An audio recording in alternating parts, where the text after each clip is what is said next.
You're listening to AM 1488 Patriot Radio. You're on now with your host Girth Guntwell on The Truth Report. Welcome back, fellow freedom likers. This is Girth Guntwell, America's constitutional fetishist.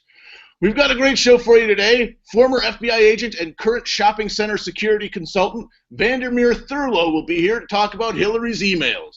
Did she send nude photos to Benghazi mastermind Ahmed Abu Khatallah? We'll find out. Later, gun rights correspondent Chubbs Nubbins will talk us through how to get a handgun on an international flight using only a single orifice and some Vaseline. And Tabula Hordsby will be by with some quick and easy trans fat-based recipes you can use to keep your sons large and Michelle spited. But first, we're continuing our countdown of the top 500 insulting Obama names.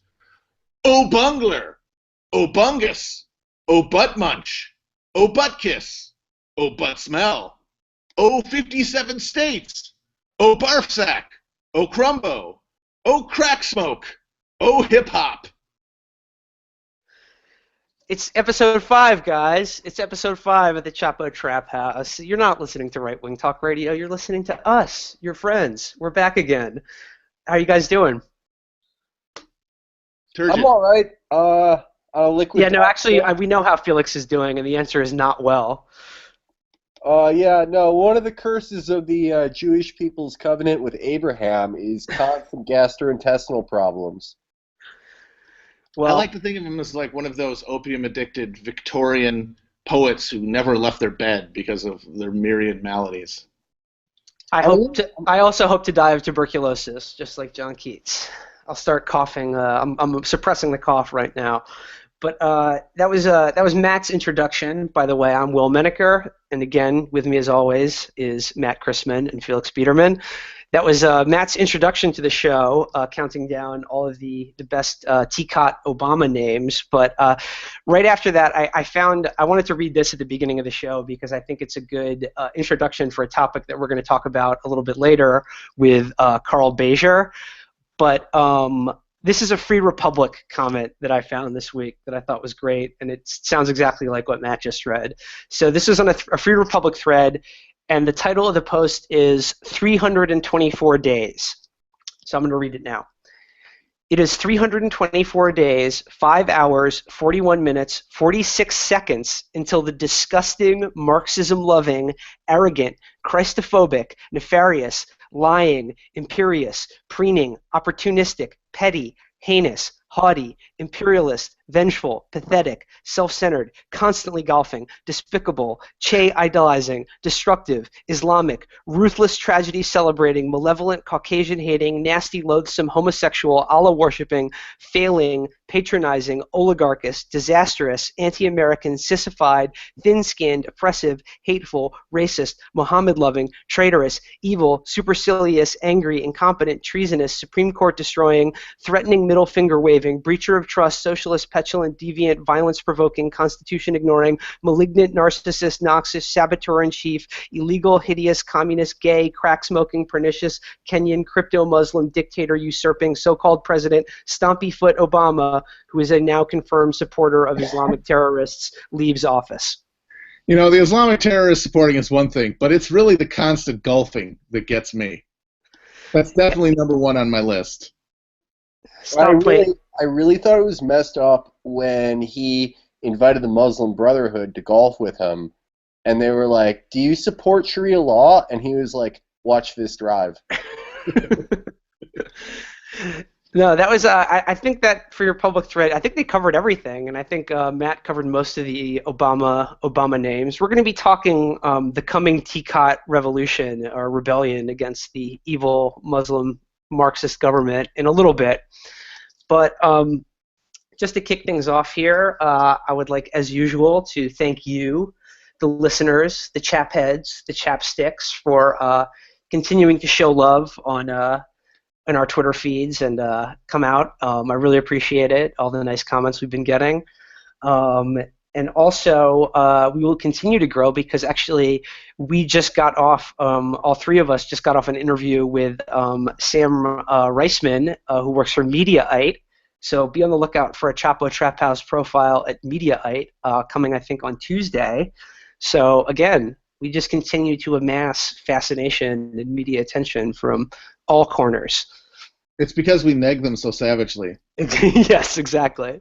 I wanted to make this a surprise for you guys for tomorrow, but Inspire, the Al Qaeda magazine, has contacted us. Really? Yeah, they want to do a story about us. I was hoping for Dabiq, the Islamic State magazine. Well, Inspire is a little. Is Inspire even a last printed year, magazine anymore yet, or they go totally online? Look, Inspire is right now on a similar model to Pando Daily. Subscription only. I'm sorry, guys. I don't know anybody at Dabiq, and as you know, I went to school with Anwar al-Awlaki, and he's no longer there now, but like I know a lot of people through him. So like you take what you can get, okay? Well, again, we are somewhat frightened by the continued popularity of the show, but in a good way. It's good to push your limits and push the boundaries of what you thought was possible, and that we are making possible with this little show called the Chapo Trap House. But let's see. I'm actually I'm on a little vacation right now. I'm not broadcasting to you from my normal Brooklyn bedroom, but I'm coming to you from the Menaker Estate in the Berkshires, in the great state. Coastal elite.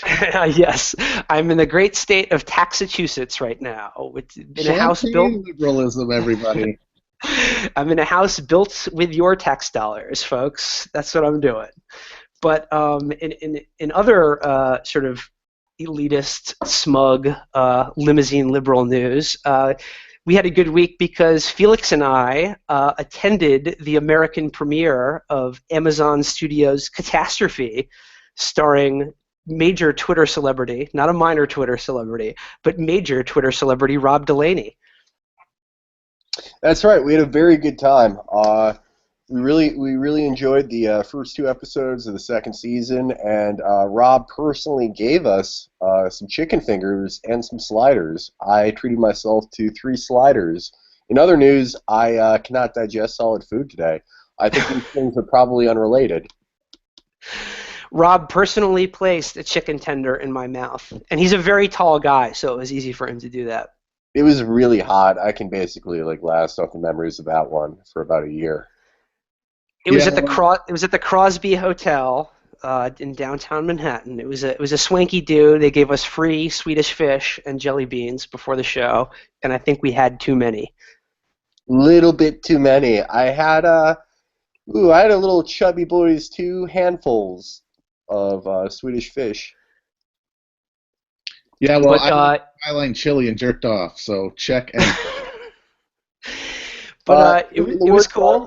In the words of Arthur Chu, both are possible. I can go to the premiere and do that, and also have Skyline chili and jerk off. We hit the highs and the lows here. You know, it's that middle brow that we want to avoid. Yeah. But it was cool. There were some bold names there. We saw, in addition to the stars, Rob Delaney and Sharon Horgan, David Cross, Amber Tamblyn, Janine Garofalo, and Heidi Cruz were there. Yes, so, it was great to see Heidi. Heidi Cruz, surprisingly, is a doll. And I mean that literally. You can see the stitches when you talk to her. No, she wasn't there, folks. But thanks again to celebrity fan Rob Delaney. But I also wanted to... Yeah, follow Matt on Twitter, Rob, if you're listening. Please. At Cushbomb. I need this for my life. I don't have anything else. I'm jerking off and eating Skyline. But the other thing that we need to touch on before the show begins, or before we talk to Carl, is Felix. This is more on-the-ground, shoe-leather campaign journalism this week. You attended a John Kasich event at a Bay Ridge VFW hall. Is that correct? Oh, it was not a VFW hall. They changed it from the VFW hall because so many people, including me, RSVP'd. It was, I don't know what it was at. Bay Ridge is a weird place. This is my first time ever going. But it was no less strange than any other John Kasich event I've ever gone to. Now, this was the same day that great picture of him showed up in Brooklyn just housing a giant hoagie, right? Oh yeah, yeah. John Kasich ate about what? 3 plates of spaghetti, 2 plates of smoked meat, a hoagie, countless other treats, and he spoke about it. When he was talking, he had a very extended section about his own spirituality, which I'm going to talk about a little later. But he talked a lot about how he's running a positive campaign, and how that's part of leaving a positive legacy on this earth. And he said, yeah, you saw me in the deli where I was just, oh boy, I ate a lot of food. And these kids from Fordham, they came down and they were cheering for me.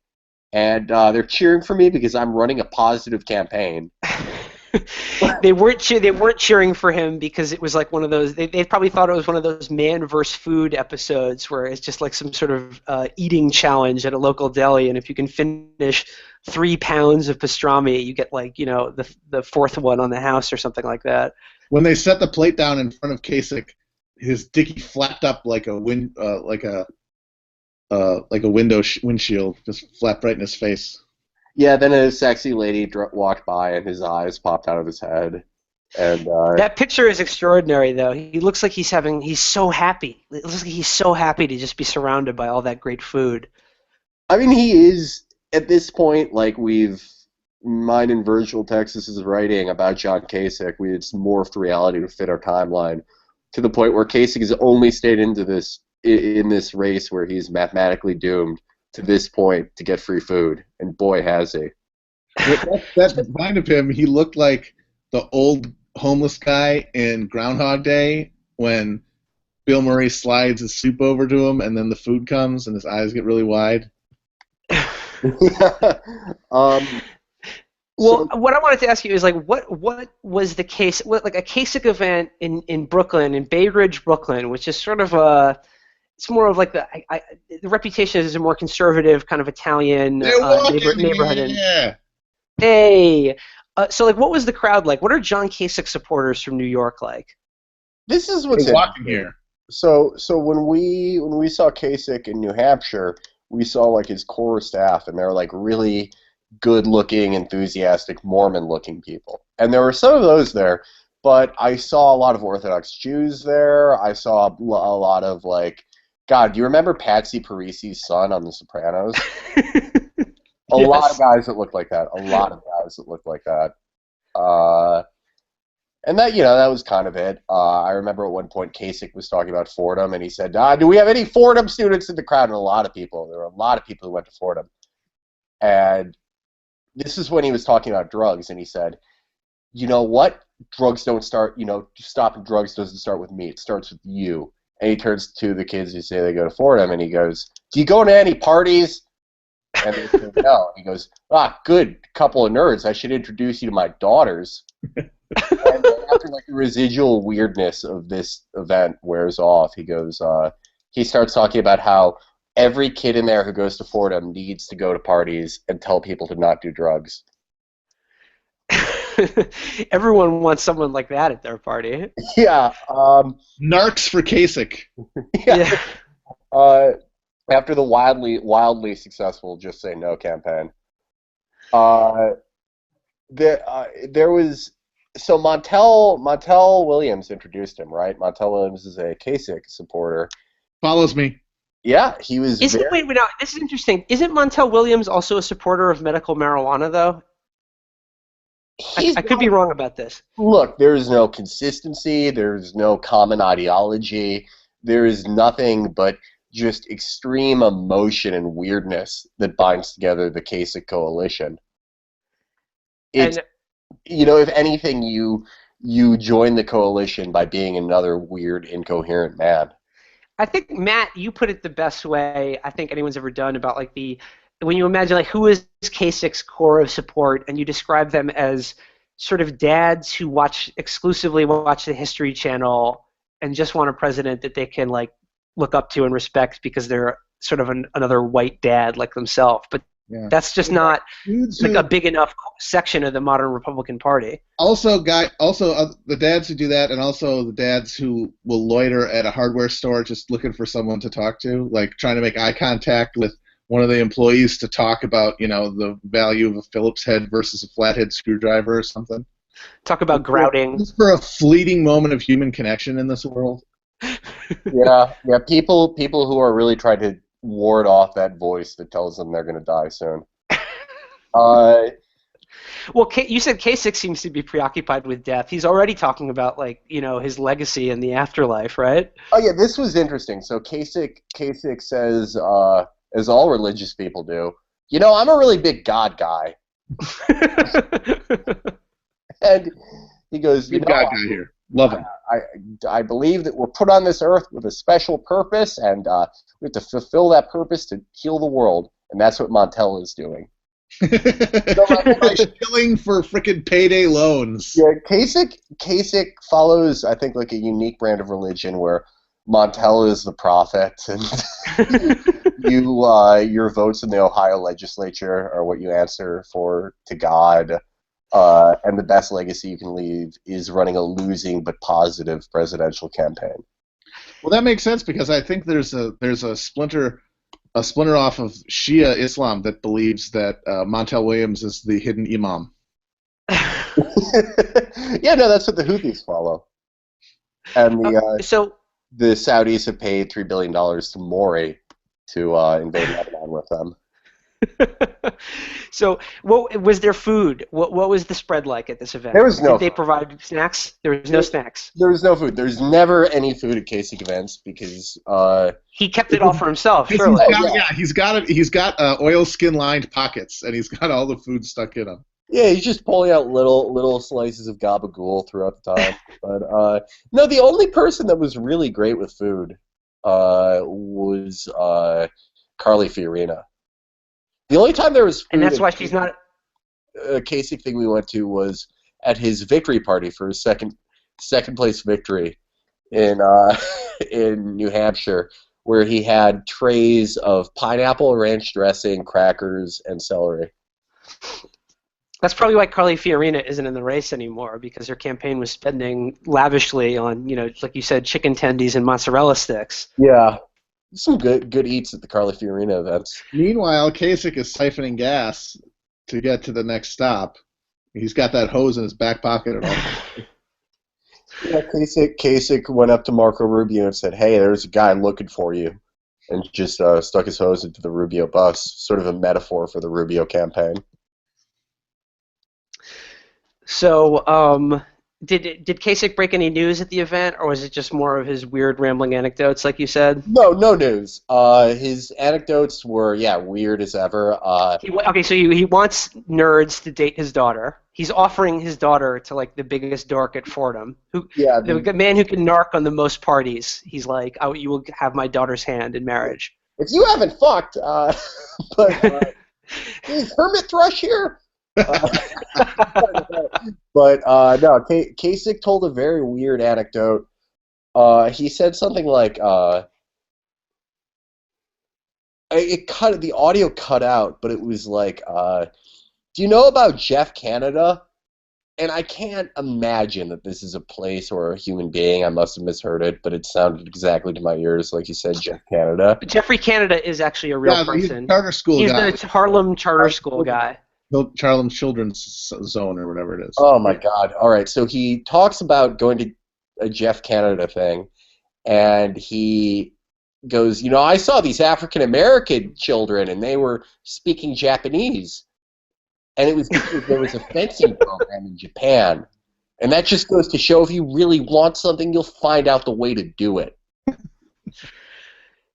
And that's funny that he's talking about Jeffrey Canada, because I did see a clip from Kasich yesterday where he said, if you made me king of America, I would do away with all the teachers' lounges at these schools where the teachers just meet and congregate and talk about woe is me. I'd get rid of all of them. So he thinks the teachers' lounge is like the big source of. And he would also, in just a pathetic attempt at pandering to the dad contingent, literally and seriously proposed making the day after the Super Bowl a national holiday. I agree with that. Yeah. What was that fight about? The guy who was chanting and got thrown out. Right. So there was like a nerdy guy in an Oxford shirt who he was yelling at a man in a ponytail across the room and said, "This guy's a Democrat and he's spreading lies about me and my family." And he interrupted Montel to say this. And Montel, Montel, the former Marine, the former talk show host, was very relaxed. And he said, "Oh, these guys are just trying to get on TV." To which I say, "No, this still isn't going to make it on TV. No one gives a shit. My followers barely even care." No, he should have said these guys are trying to get on Periscope right now. Yeah. But it was what a strange thing that was. But there's always some strangeness. Anything with John Kasich, he brings it with him. Well, that was the Chapo News Desk, everybody. Chapo News Desk for today's show. We are always coming with real, original, on-the-ground reporting that we're known for. That's what we're here for.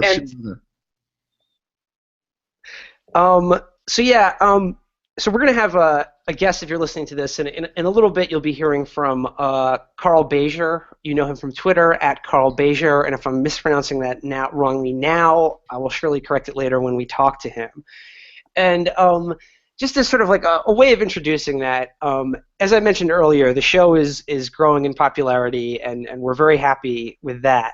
But as the show grows in popularity, so too does my paranoia and anxiety about the fact that basically our two longest-running jokes on the show are at the expense of a Mexican drug cartel and the Turkish deep state fascist movement known as the Grey Wolves.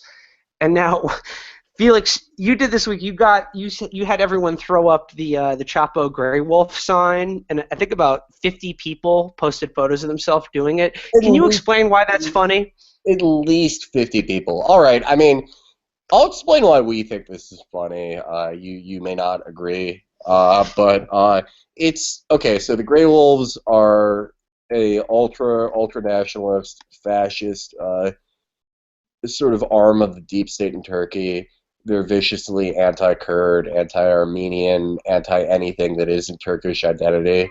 They've committed multiple assassinations and acts of political violence, and their symbol is when you put your thumb with your ring finger and your middle finger, and you put your index finger and your pinky finger up as if to create a wolf with your hand. It's like a modified heavy metal sign, but you Also, make a little wolf. Yeah. Back from WCW. Kevin Nash and whatnot. So sorry we enlisted our fan base in that effort to promote fascism in Turkey. I was most worried because I actually got mine retweeted into Turkish nationalist Twitter, and I got a lot of very excited Turks writing me to say how excited they were about my endorsement of Greater Turk, the return of the Ottoman Empire. And I just want to say, you guys, I understand that irony isn't big among ultranationalists, but it was a joke. I just retweeted you into weird ultranationalist Twitter. Prepare to be inundated with random assassinations. So basically, as I said, as we grow in popularity, so too does my anxiety about the fact that perhaps some of our jokes are at the expense of some actually dangerous people.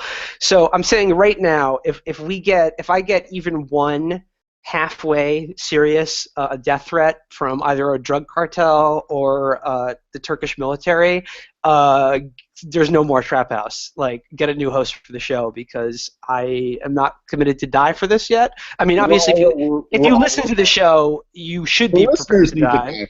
The listeners need to die, but obviously not me. Well, I mean, Will, if you do leave, we are already talking to David A. Hughes.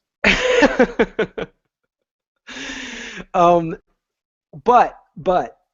those two I am definitely afraid of. The one group that actually is probably most likely to threaten us with death and is sort of like the nemesis of weird Twitter that I have absolutely no fear of whatsoever is the American right-winger, the teacot personality, the talk radio teacot Twitter guy who every time something doesn't go their way politically, they begin fantasizing about armed insurrection against the federal government and their liberal enemies. We can make fun of them with impunity because we know, as a scientific fact, they are absolutely full of shit and would never, ever attempt any of these ridiculous fantasies that they repeatedly indulge online. And this is what we're going to be talking about to Carl Bejer. So do you guys have any thoughts before we go into the interview? No, I mean, I have to say, like the Teacots, I've been talking a big game, but progressively getting more sedentary and fatter for 8 consecutive years. So I'm on the lookout. If I see anybody waddling towards me with a American flag T-shirt and diabetic support hose, I'm just gonna stand and wait for them to get up next to me because, yeah, as you said, I'm not scared. I ain't scared. Ain't scared. So, What did them franchise boys say? Suckers come and try me. They gonna find your body. So again, for legal purposes, we're going to call this Ken Barnes' History of the Second Civil War. So stay tuned, and soon you will be hearing from Carl Bejer on this subject.